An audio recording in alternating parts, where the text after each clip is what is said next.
ito pinaghahandaan namin at ginagawa namin ito hindi lang isang beses para ma-equip unang-una yung mga authorities o concerned departments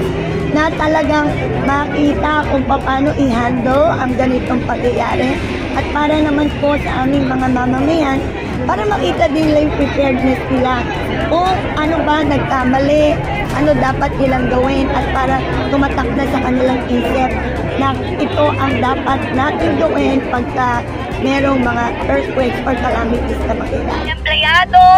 ang atin pong DRIPO at Engineering Office ay nag-inspeksyon na ng ating buong building ng City Hall